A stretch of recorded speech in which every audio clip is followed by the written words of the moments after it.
Hello everybody and welcome to Wrestling with Johners. This is the wrestling podcast for wrestling fans. My name is Half Decent and today I'm here with... Heather. And Heather has been on this podcast before. This is my first time. I'm extremely excited to be involved in this podcast. I listen every single week. Johners has actually given me the privilege to talk about one of my favourite wrestling events of the year, Wrestle Kingdom, New Japan Pro Wrestling. Every single year they pack out the Tokyo Dome and put on an amazing event that showcases all of the stuff that New Japan are known for. That's what myself and Heather will be talking about today. Yeah. What are your thoughts on Wrestle Kingdom and New Japan in general? Oh, I love it. Absolutely love it. Meeting Cody at the Fight Forever promotion that I went to with Johners when we went out last time. Loved meeting Cody. Got to touch the United States Championship that he had. Right, yeah. So that was an amazing moment. So I was really looking forward to watching him at Wrestle Kingdom. I always look forward to watching Kenny Omega. Okada is another standout for me. As you said, great place to showcase different styles.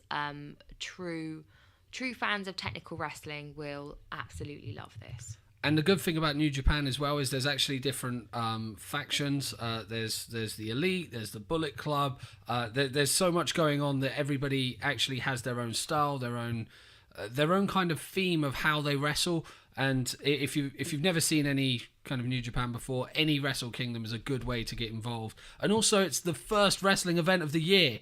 Exactly. It's always the 4th of January. It's always at the Tokyo Dome, and it's always a pleasure to watch. So what we've decided to do, instead of breaking down every single match or tell you about the entire event, we thought we would give you our top 5 picks of what you should watch if you've not had a chance to check out Wrestle Kingdom. So, let's just get straight into it. At number 5 was the Rev Pro British Heavyweight Championship with Tomohiro Ishii and Zack Sabre Jr. So we're always big fans of this championship. Love to watch British style wrestling whenever we can. Now, in this matchup, Sabre will not only look to represent Britain by claiming the Rev Pro title, but also bring it back to the Suzuki Gun stable of which he is a part. 40,000 people at the Tokyo Dome watching this, the largest crowd for a British heavyweight match, which is quite incredible in itself, just to have that. So for all the UK wrestling fans, this is actually a really big moment and a big match to watch. What did we see in this match? Well, it kind of started off with, in true kind of British wrestling style, Zack Sabre Jr. working on Ishii's arm early on, and it started to tell the story really, really well. But Ishii showed us what a massive powerhouse he is, and he was constantly coming back at Zack, kind of giving him everything he got. So between the two of them, it was a great bout, I think, between the two of them. I think Zack was really good at showing how clinical he can be. Yeah. There's been rumours going around that Ishii actually had an injured arm for a long time and it may not have recovered from that injury. So for Zack to come in and start work on that arm really early, it definitely showed that there was that Zack had something to prove. And in the press conferences before the event, he was saying that he was going to end this match in 60 seconds. Everybody thought that was just ridiculous. Who's gonna do that? Ridiculous to say. Yeah. But within 60 seconds of the match, I actually thought he was going to win it. I thought that was how they were going to do it. It looked like that. It was so intense and he was so clinical on the arm that you thought there was going to be an early submission. But it kind of played into a factor throughout the entire night. As you said, Ishii was really pushing forward. Very physical match between the two of them. Very physical indeed. And Ishii has always had that, just won't stop fight to him. And that definitely kind of made it a really good title defense for him. However, unfortunately, he did lose the title to Zack Sabre Jr. with an excellent kind of submission at the end where Sabre Jr. was so brutal, pulling on the arms, and you could see Ishii's face. He was just he just had to quit. He had to quit. Yeah. So it was a really good match, a great one to watch, especially if you're a British wrestling fan. Highly recommend this match. And a really big thing for Rev Pro as well. They've got They've got a lot of good things coming up in the next year, so it's a really good thing for them to get on Wrestle Kingdom and show what they can do with their top guys. Absolutely. So moving on to number 4 on our top 5 is, maybe one of my favourites. It's Kazuchika Okada versus Jay White. Now, what a ride these two guys have had over the last year. Well, Okada is one of the reasons why I really enjoy watching Wrestle Kingdom, and this is the first time that I can actually remember in him not being in a title match and not being in the main event. So this is actually kind of a big deal that Okada isn't going for a title, but it probably meant so much more because Absolutely. There's quite a lot of a backstory on this one, and Okada has been trying to get his hands on Jay White for a while now. Okada's long-term mentor and manager turned his back on him to go for Jay White instead and say, Jay White is the future of New Japan and you're not.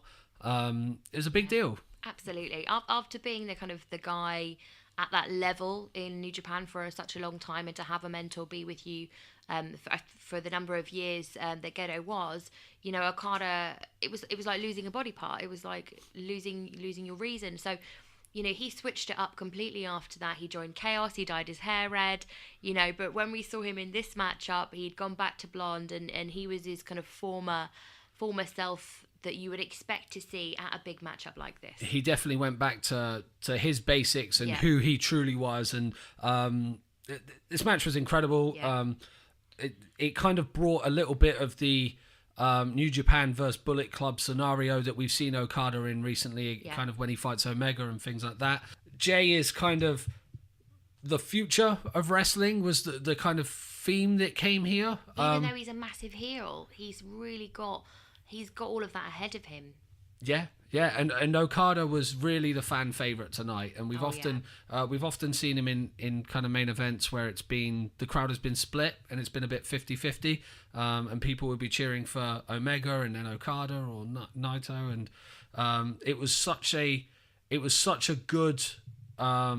good to see Okada still have such a big following with the New Japan crowd. Absolutely. They love to watch him, He's still their guy. The best dropkick in the world, right? The Rainmaker. The guy's got, finishing moves all over the shop. He's incredible. Well, this is where this match really came out, because we got to see 5 dropkicks, all quite close to each other. We saw several tombstone power drivers as well, which are another great thing that Okada does excellently. A little bit of involvement outside of the ring as well, and kind of fighting in the crowd and fighting around the announce tables. There was a match full of spots, but no Rainmaker in this match.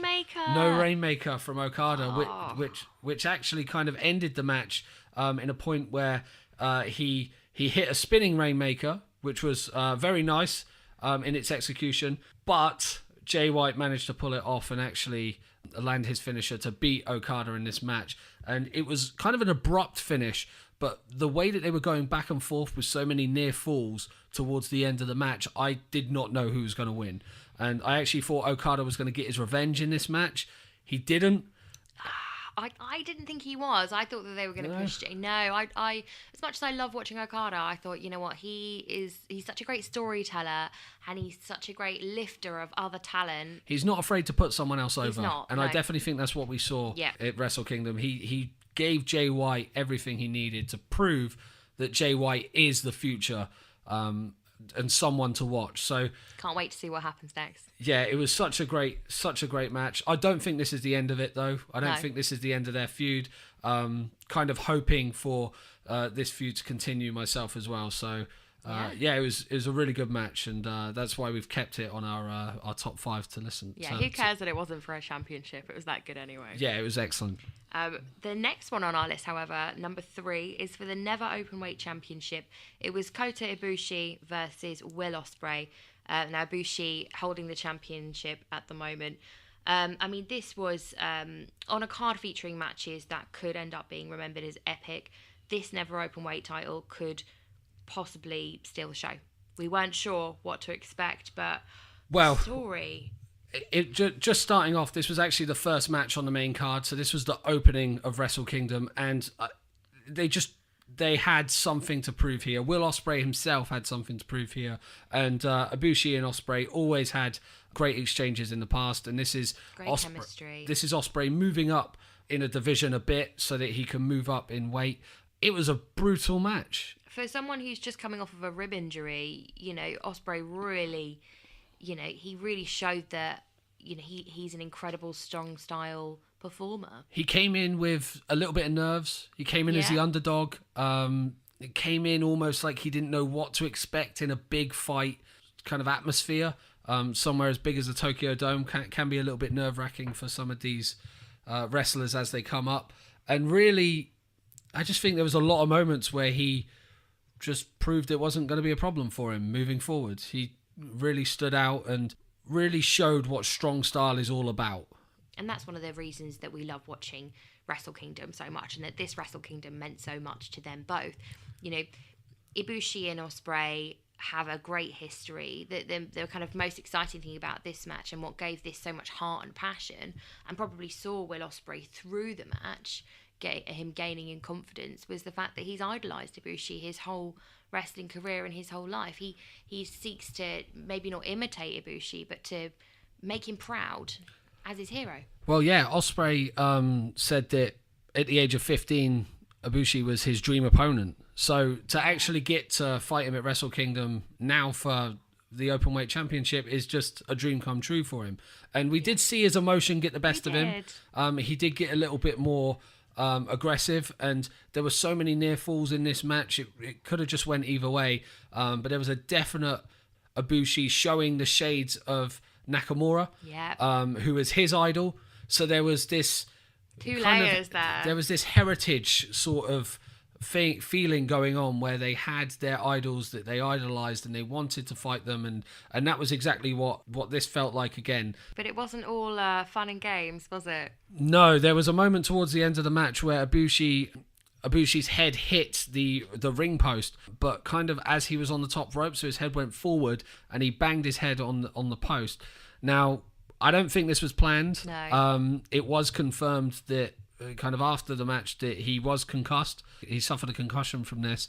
But as soon as his head hit the post, you could see that it almost looked like he broke his nose and there was blood coming from his mouth. It was actually quite a brutal thing to see in the opening of Wrestle Kingdom, the first match of the night. It's not known for its bloodthirstiness. Despite what we might know about Japanese death matches and stuff, it's not like that in Wrestle Kingdom usually. No, it was interesting to see this, and also to see the referee actually concerned for Ibushi as well. And Ospreay also didn't hold back, which is why we didn't know if it was real or not, because we thought, okay, if Ospreay's going for it, maybe it's a little bit of pageantry. Well, yeah, who knows really? Like, only the two people in the ring will know, or the three people in the ring will really know. But everybody did look concerned. There was this kind of sense of worry, and particularly when Ospreay ended by, he kind of gave a forearm to the back of the head of Ibushi, and Ibushi was completely out cold, and Ospreay still continued to do his finisher. Yeah. And then, the match was over. Will Ospreay, now the new champion, in incredible fashion. He ran off that ring so quickly, and there was Ibushi on a stretcher. I thought to myself, oh God, Ospreay's just killed his hero. Well, what a story! It was amazing, and that's why we want to see them. We want to see them fight again. They need to fight again. Well, I think this was definitely what. If there was any doubts that this year's Wrestle Kingdom was going to be worth watching, the first match was worth it alone. Just immediately watching that first match really set the tone for the evening and made you realise that this is different. This is New Japan Pro Wrestling. This is Wrestle Kingdom. This is why they do what they do, and they proved that they do it amazingly in that first bout. They absolutely did. Finishing Move Limited, specialising in simple, stylish and versatile items to elevate your everyday. Check out their Instagram at Finishing Move Limited and find their elevated essentials range at finishingmovelimited.com. That brings us to number 2 on our list. See, that's only the third match. There's 2 more to go.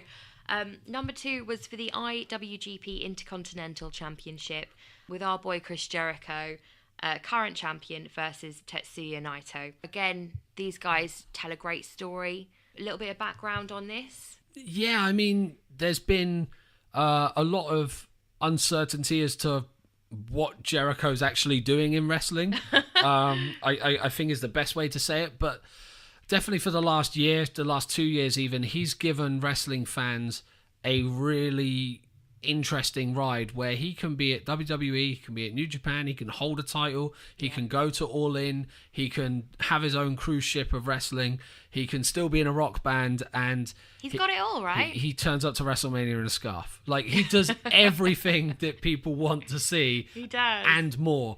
But he somehow managed to really reinvent himself in recent years and come up with this kind of a little bit more social media driven Chris Jericho. Yeah. One of the things I really like about Jericho and Naito's feud is kind of how much back and forth they have. I like that they're using social media to taunt each other. I like that, if you've got New Japan World, then you can kind of watch their taunts online. That's great fun. And you kind of see a new side to Naito with it as well. But the real testament for this is the fact that this was the most talked about match leading up to Wrestle Kingdom amongst wrestling fans and casual wrestling fans as well. A lot of people knew that this was going down. Yeah. A lot of people knew this was happening. This is a testament to what Chris Jericho is currently doing for wrestling and also for New Japan Pro Wrestling. So really good to see him defend the title, even though he said he wouldn't. Yeah. As well. He said he wouldn't fight. He wouldn't give him a rematch because he felt that he didn't deserve it. So there was a little bit of question marks there as to why it actually happened, but they both hate each other, so they ran at it and gave it their all. They love each other, really. You can tell they do, and it's because they have fun with it. I think at the end of the day, when you're watching a match between the two of them, they are enjoying themselves. Yeah, they are. Yeah. And this is an ODQ match, so this one was a lot of fun to watch as well. Well, yeah, and this match actually started out of the ring. They were wrestling all around the place, and Jericho was doing his antics of picking up the camera and kind of being cameraman and ring announcer at the same time, and there was even a point where he rang the bell to say that the match is over. I've killed him. It's over. But really, there's a lot of back and forth here, a lot of close calls. A lot of times when I watch Jericho now, I do wonder if he's in a no DQ match because he doesn't have it anymore. Maybe he doesn't have the athleticism I remember from the WCW in the Attitude Era. Yeah. But then he pulls off a lion salt that is textbook and looks incredible. So he's proving that he's still got a place in wrestling. Yeah. Part of the mystery of Jericho is that you never really know what he's doing or kind of why he's doing it, but you have so much fun watching him. It doesn't matter. And there was a lot of close counts in this match as well. And there was even a lot of use of kendo sticks and chairs. Some bits where Chris Jericho actually brought in loads of chairs from the outside of the ring. 8 chairs from underneath the ring. It was 8 chairs. Yeah, he had 5 and he was like, no, that's not enough. I'll get 3 more. And that ended up badly for him because he ended up being DDT'd onto a pile of the chairs. It's his own fault. And how did this match end, Heather? Well, this ended with Jericho obviously being DDT'd onto the pile of chairs. And Naito hit a code breaker for a near fall.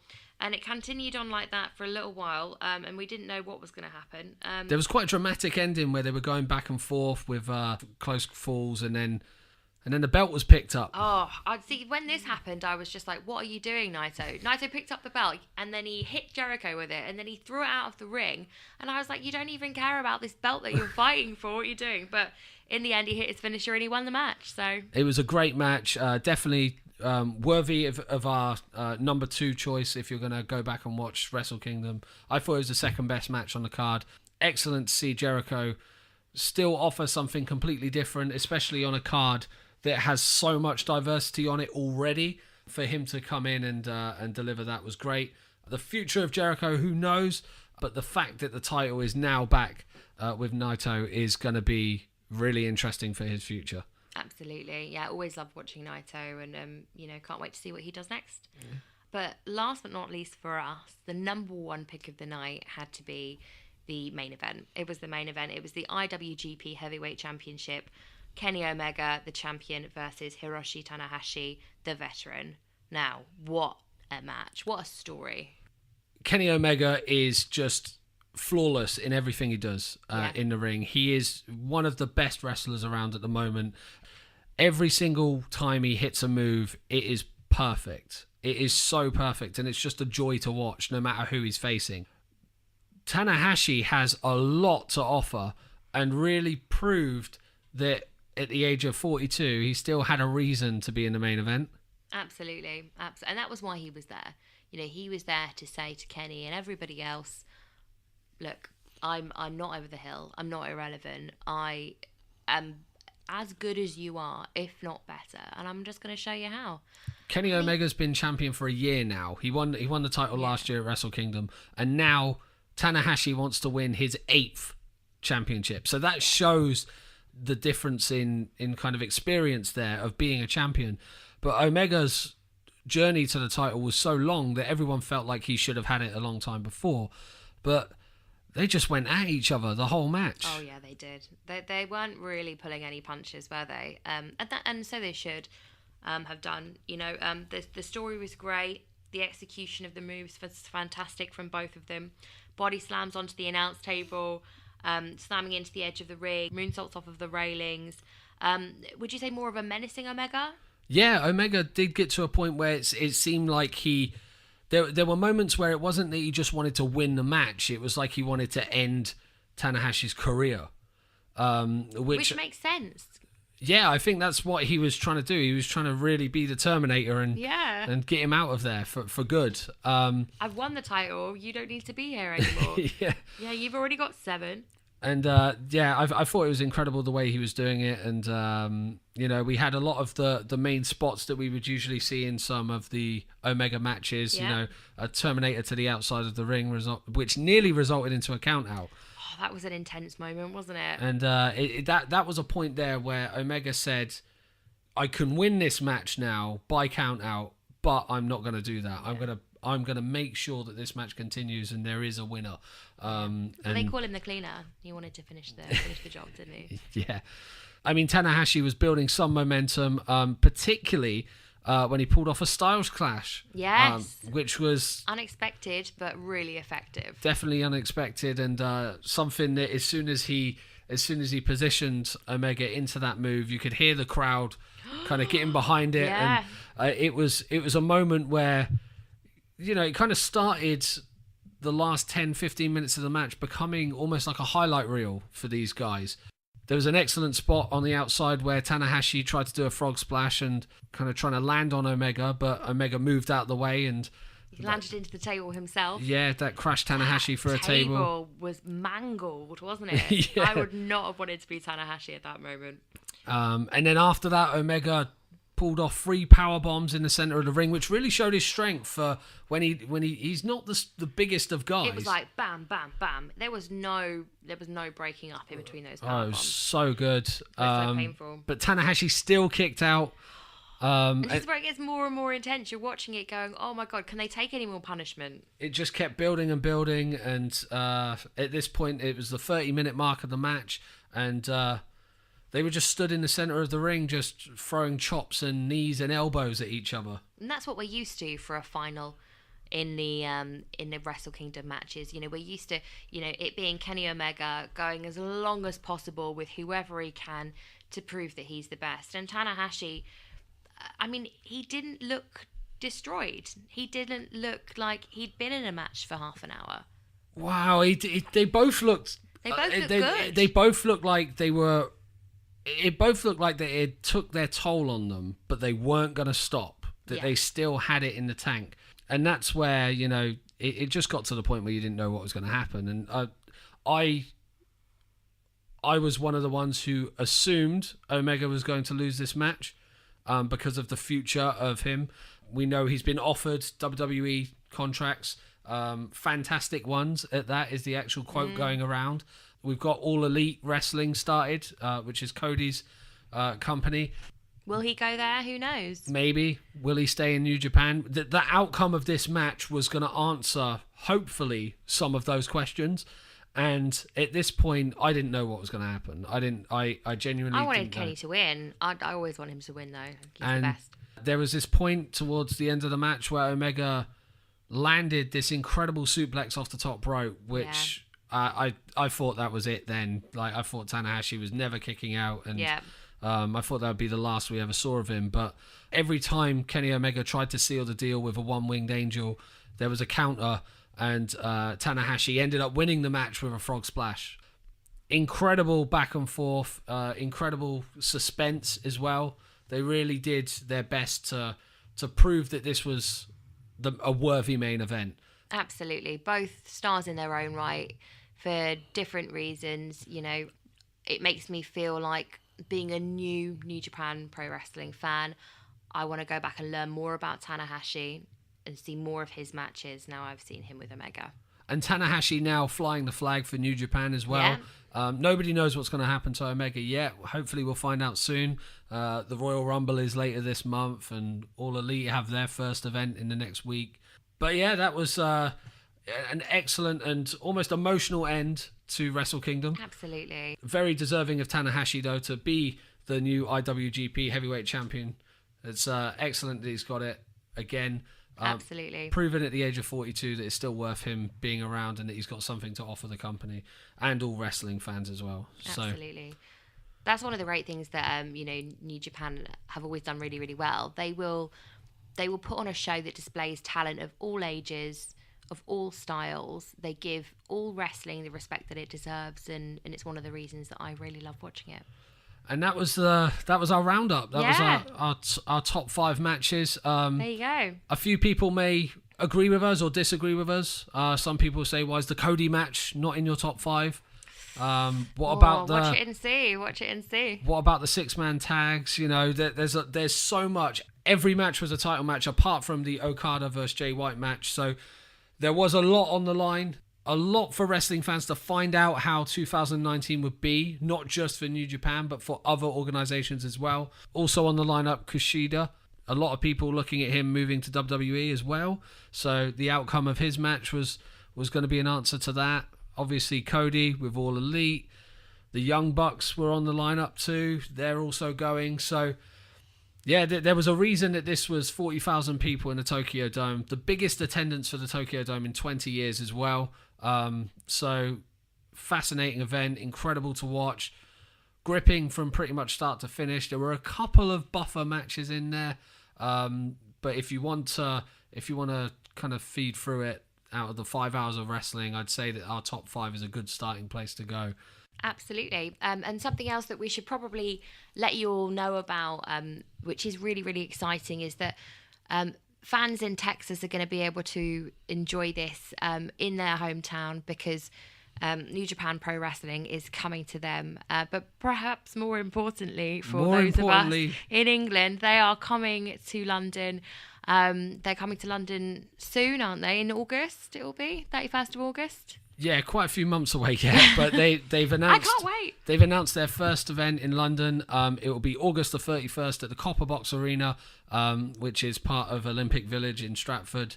So we'll be there. It's a great venue. Tickets are on sale soon. Hopefully, we'll be there. But very interesting to see what's going to happen now with the entire company and who they actually have on the lineup for an international tour like that. Yeah.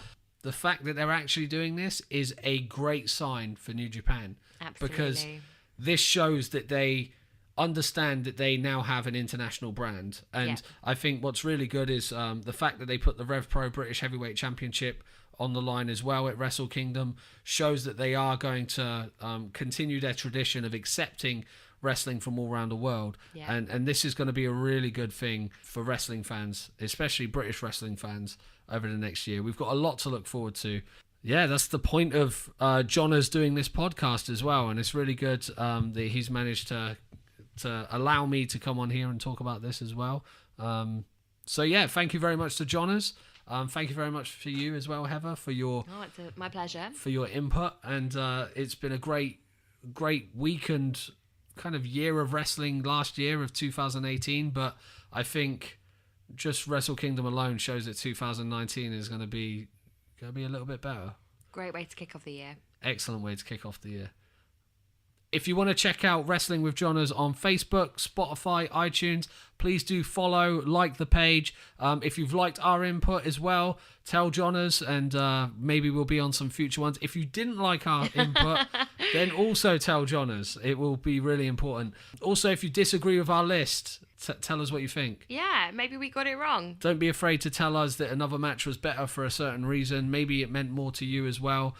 Tell us what matches you liked and disliked. If you want to check myself out, follow at Half Decent Music on Instagram, Facebook, Twitter, all of that stuff. I am a wrestling fan, so that is why I'm on this podcast. That's it, really. And thank you very much again to Johners for having us on. It's been really good. Yes, thanks, Johners. Make sure you follow along and get all of his weekly updates.